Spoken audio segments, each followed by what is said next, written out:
Hi, everyone. Welcome to Beyond the Perimeter. I think this session's a great title. It's a great title for a movie, but in this session, we're not going to be talking about anything in a movie. We're going to be talking about your IAM system and talking about how Zero Trust can help you secure your IAM systems and make your networks more secure. Just some key objectives that we're going to cover during this presentation. We're going to talk about why identity is now the new security perimeter. We're also going to cover any core Zero Trust IAM principles that we think matter most to your identity and access management system. And we're going to talk about some strategies that we can implement to unify and harden and verify access in your identity and access management system. Also, at the end, I'm going to have a roadmap that you can use that hopefully provides you practical advice and practical steps that you can take to implement Zero Trust for your IAM system, and really helps you get started and have some early success, maybe even next week, as you think about your Zero Trust project. My name is Ron Robbins, and I'm a Senior Product Manager here at Commvault, and I work in the identity resilience area, and I get to help customers solve their identity resilience challenges in their organization. Let's go ahead and jump into it. The one thing that I think that I learned most of all in preparing for this presentation, and I think the one thing that is most important to remember in this presentation, is that identity is the new perimeter. Our security used to only exist at the firewall, right? We were used to traditional network models where we set up firewalls, we set up VPNs, and we consider our network or our data center protected by those firewalls and VPNs. That's no longer the case. We've added new workloads, new SaaS applications. We've added new cloud platforms to our environment. And so as John Hawley put it in a 2012 CSO magazine article, he said that our data centers are becoming highly fragmented. They're oozing around the comfortable security perimeter of firewalls and VPNs, which I think is just a great image to think about, and to think about the situation that we're all in today, that we no longer have this traditional network that's on-premise where we're protected by our firewall and VPN, but we've extended much further past that. For example, most of us are in this hybrid situation where we have an on-premise solution. We also have many cloud platforms that maybe we deal with. Our IAM deployments really challenged by that. And Jeff Carnes brings this up in an article he wrote announcing the Forrester Wave. He says that today's IAM deployments are characterized by identity sprawl, multiple user accounts and credentials across siloed systems, and we have poor identity hygiene as a result. And it's something that we have to get under control, and it's something that's growing day by day. Also, if you add in the problem of agentic AI into the equation, you see this explosion of what we call non-human identity, or NHI.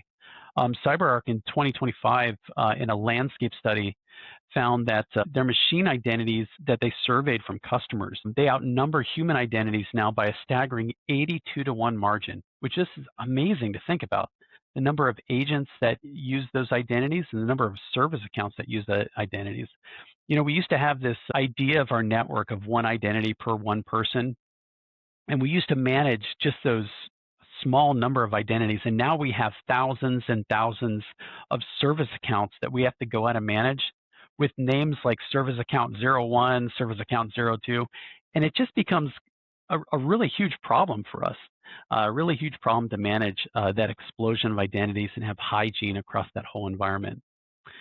So now more than ever, I really think that we need some type of zero trust strategy for our IAM environment.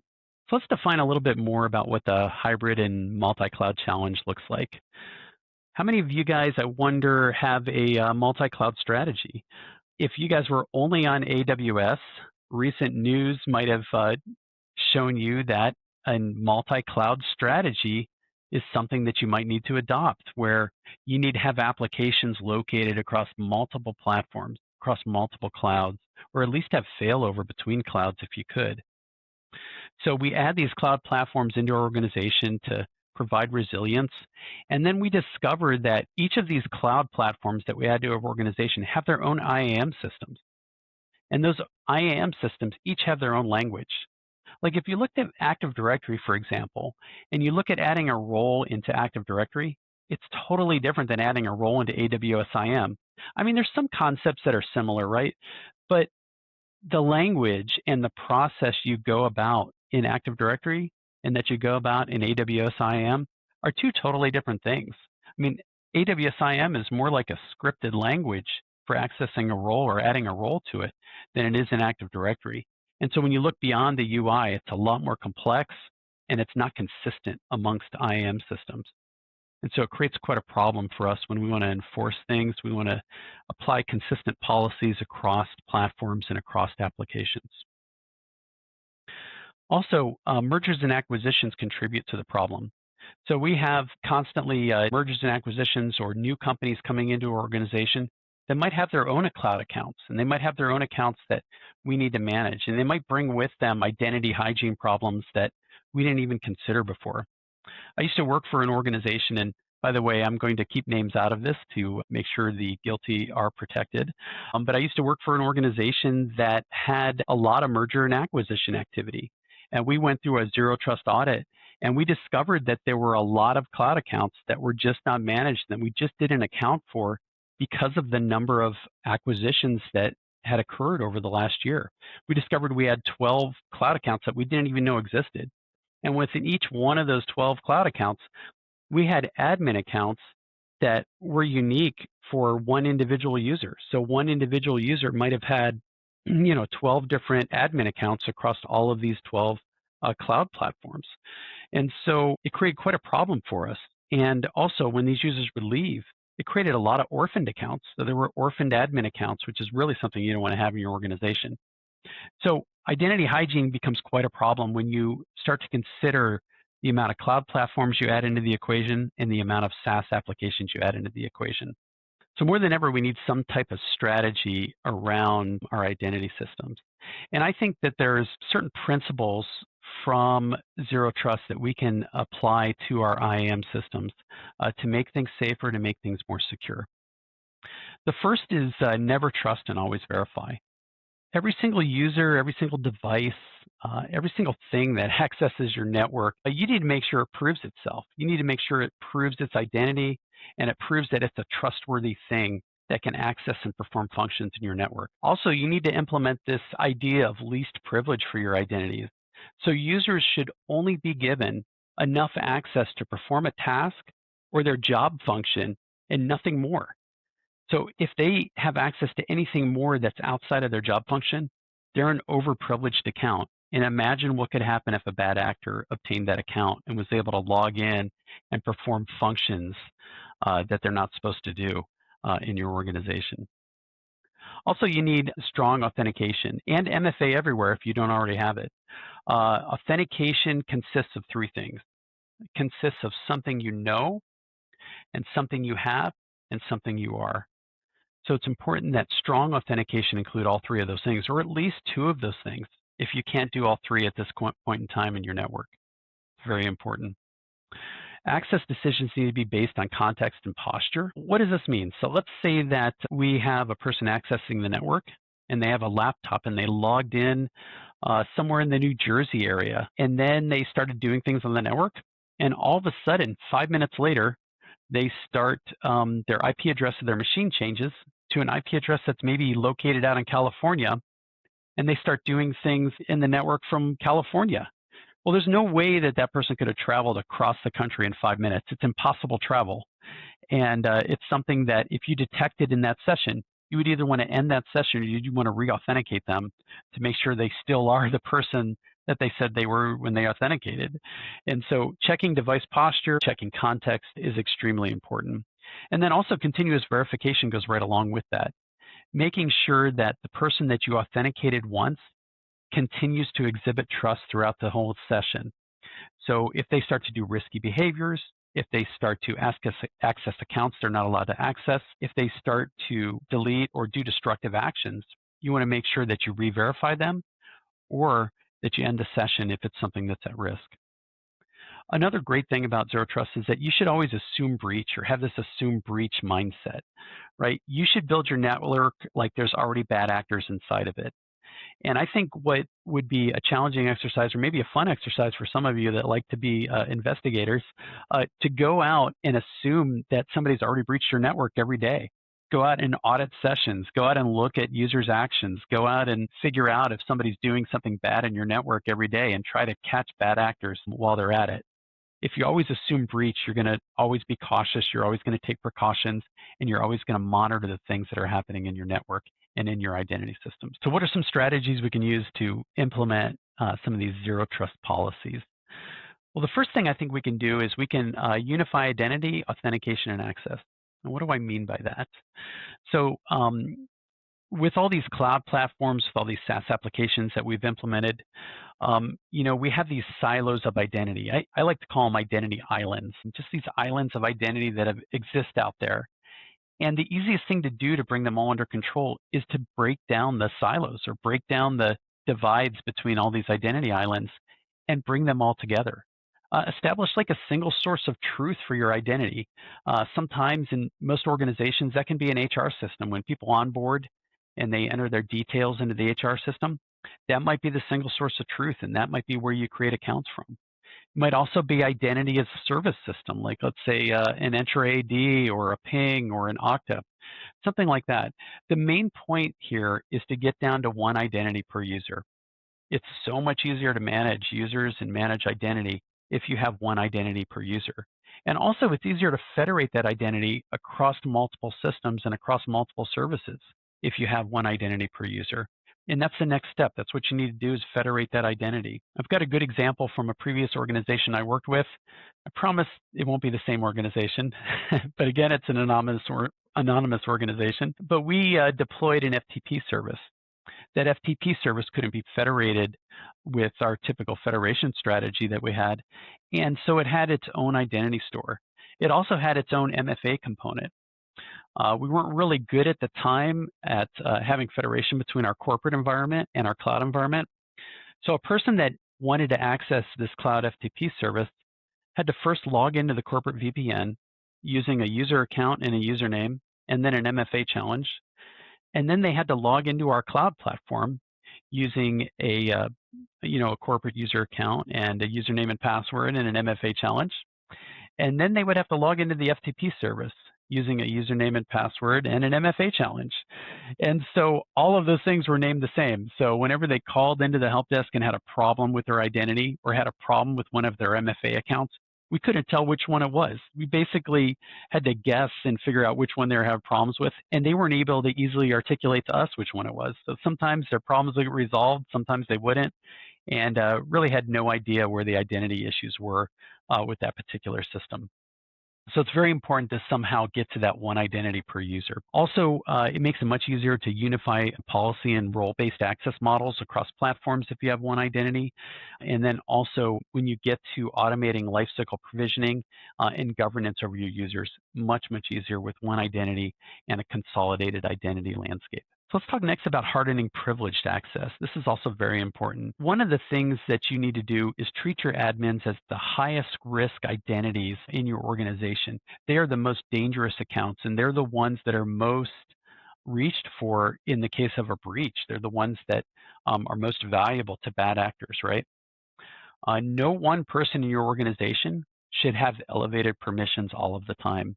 No admin should have elevated permissions all of the time. They just don't need it. They don't need it to surf the web or to read the news on what's going on in the world. You need to force some type of just-in-time privileged elevation where admins only receive elevated accounts for the period of time that they need to perform the action that they want to perform. If you do this in combination with the principle of zero trust, you're going to have an admin account that only has access for a period of time to do what it needs to do, and it's only going to have access to perform that specific function that we've limited them to perform. So it makes your admin accounts much more secure. You should also define some type of monitored break glass accounts.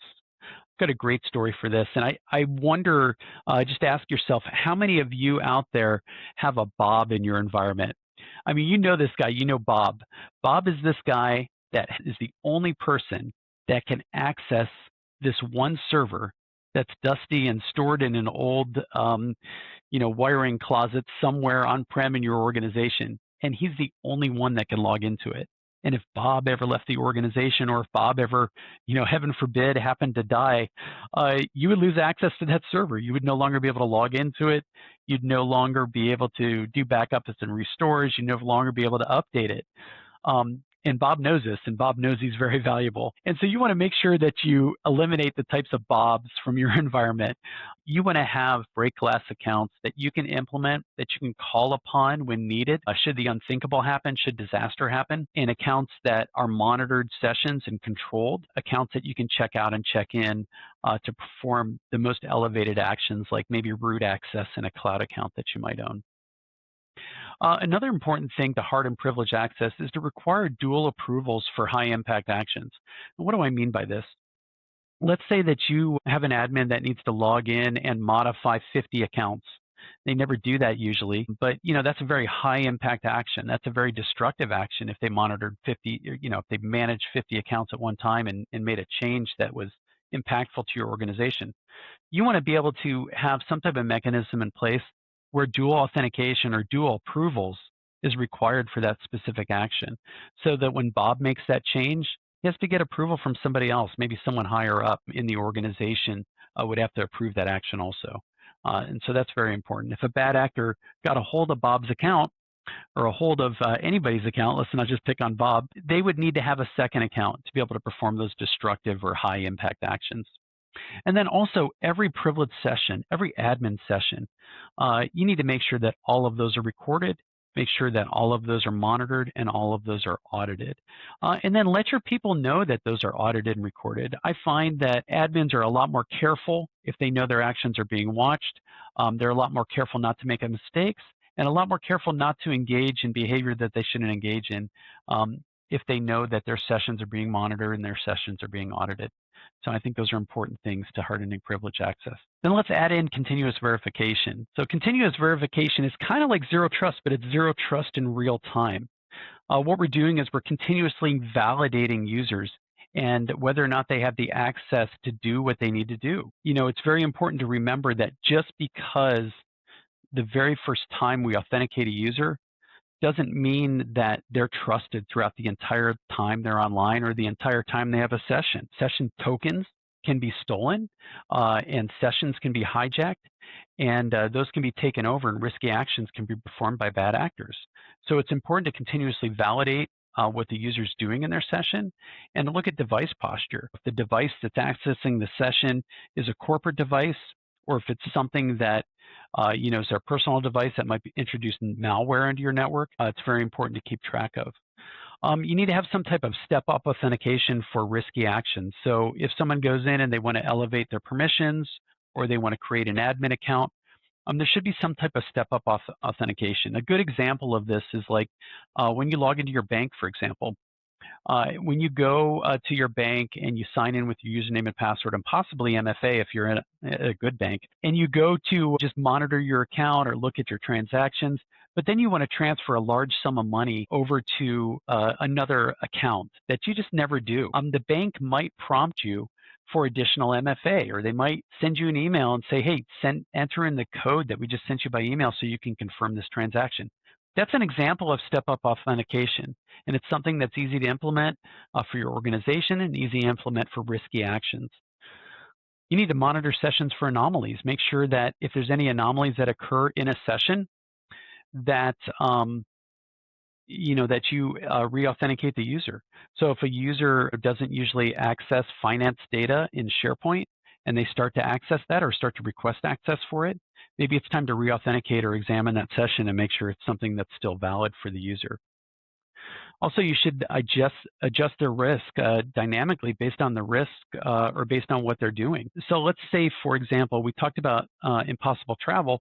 Well, let's say, for example, someone in their session starts performing risky actions at 2 a.m. in the morning when their normal job hours are 9 to 5. Well, you might want to make sure that that person's session has not been hijacked, or their token hasn't been stolen and reused somewhere else from someone overseas or someone that is trying to do bad things within your network. You need to detect or have a method or a way to detect and cut off compromise sessions immediately once you detect that there's a risk involved or once you detect that there's bad actors involved. Okay, now with the strategy out of the way, let's talk about just some practical things you could do right away in your organization to implement Zero Trust for your IAM systems. I know that these aren't going to apply to every single organization. I've tried to make this high level and practical, but these are some things that you could think about, and I hope they give you ideas of how you can win in your organization and implement some of the Zero Trust policies in your organization. So the first 30 days, I think some of the great things to focus on are like enforcing MFA everywhere. If you don't have the MFA today, this is a really quick win. If you can get an MFA system in your organization, something that challenges users with a code, or if you have the MFA everywhere, maybe it's something that you want to move to like a phishing resistant MFA with like a FIDO2 standard or something along those lines. That's also something great that's an easy win to do in your organization and something that makes your accounts much safer. Also, start mapping out your identity silos. Determine where all your identities are located. What islands are they located on? Where are your cloud apps at? What cloud platforms are you using? And what identity silos are located within those? Try and find out where everything is and do a very thorough discovery. Then you want to lock down your admin accounts and your service accounts. This is something that can be done from day one. Make them safer, however you do it, even if it's just minimally. Start by little incremental ways to make those admin accounts safer and not let somebody have privilege all the time to do things within your organization. First 30 days, it's important to grab wins. It's important to justify why this Zero Trust project is important. Next 90 days, work on building out consistency.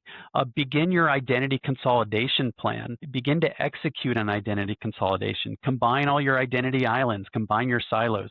Make sure that you can get to one identity per person. Define what your policy framework is going to look like. Even if you don't implement it yet, it's important to start defining it. Along with your lifecycle management. What's your lifecycle process going to look like? How do users onboard into your organization? How do they offboard? How do you handle those leavers that happen in your organization? How do you delete their accounts? It's important to define that up front so that as you mature down the way, you can implement automation. Also, implement device posture. If you don't have this already, it's important to examine your devices and make sure they're trustworthy and make sure the people that are using them have trustworthy devices that are maybe on a corporate image or something that is a certain standard for the corporation, and mark those devices as risky if they don't meet up to the standard. And then establish those break glass accounts. We don't want Bob to die. We don't want Bob to leave the organization, and we don't want to lose access to that server in the dusty closet that only Bob has access to. So make sure you have those break glass accounts established pretty quickly. And then work towards maturity long term. Expand your consolidation. Make sure you get to that single source of truth, whether it be the ER system or some kind of IDaaS system. Move to a more advanced form of authentication. This might be passwordless authentication for you based on something like FIDO2. I really love authentication. I could talk a whole 30 minutes about just that, but passwordless authentication is something your users will really enjoy and something that I think makes you a lot more secure. Passwords are just not a secure method of authenticating a user. Make sure you add behavioral monitoring to your verification or your continuous verification. So I mentioned behavior like accessing the network at 2 a.m. when normally you work a 9-to-5 job. That's one example of behavioral monitoring that you can add to your sessions that makes you more safe. Add automation to your lifecycle governance and your identity lifecycle. So when a user joins the organization, they're giving the access they need right away. And when they leave the organization, they completely lose the access that they had so that you can make sure that you don't have orphaned accounts and that you can protect your network. And then apply your policies as code for consistent enforcement. Treat your policies as code. Have a policy repository, so to speak. Make sure that you test your policies from time to time. Make sure that you have version control on your policies and make sure that they're kind of treated like code and checked in and checked out when they're modified. So I hope that provided you enough information to figure out how to implement a Zero Trust policy for your IAM systems and really make your network more safe.